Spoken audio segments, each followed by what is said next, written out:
বন্ধু নমস্কার।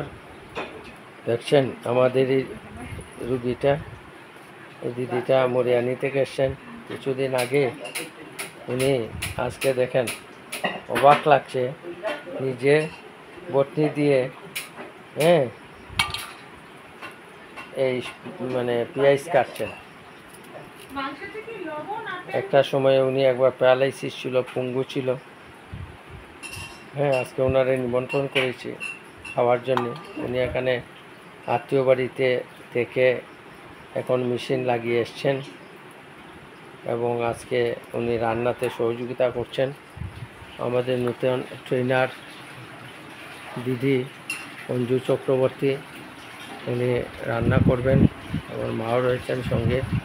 তো বন্ধু, বিজয়া দশমীর আজকে আমাদের পার্টি, আমাদের নিজেরা নিজে আমরা পার্টি করছি। এখানে রান্না হবে এখন। তো আপনার পরিবারের যদি কেউ প্যারালাইসিস পঙ্গু হয়ে থাকে, ধৈর্য ধরে যদি চিকিৎসা করেন, তো দিদি কেমন লাগছে? এখন ভালোই লাগছে। পুরো দিকে হাত দিয়ে কাটতে পারছে, ঠিকই আছে আরও।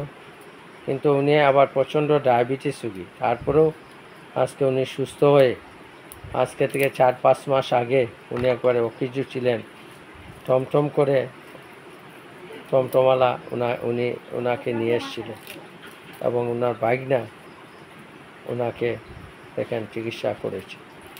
আর আজকে আমাদের বাইকনারা তো দূরের কথা, নিজের ভাই নিজের বোনকে চিকিৎসা করে না। এই হচ্ছে এই সমাজ, কেউ কাউকে দেখে না। তো নিজের বাইকনা, ওনার বাড়িতে উনি থাকেন, উনি সব চিকিৎসা খরচা এখানে দিয়েছিলেন।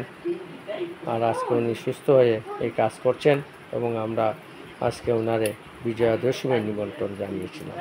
তো নমস্কার বন্ধু, আপনারা ওই সমস্ত মানুষকে উৎসাহ দেন এবং আপনার পরিবারে কেউ যদি অসুস্থ থাকে তো আপনারা। তো দিদি কেমন লাগছে? ভালো। কি বলবেন মানুষকে?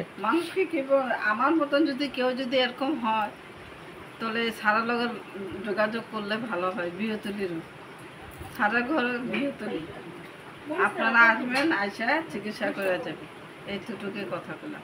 আমি ভালো হয়ে গেছি। নমস্কার, ধন্যবাদ। নমস্কার।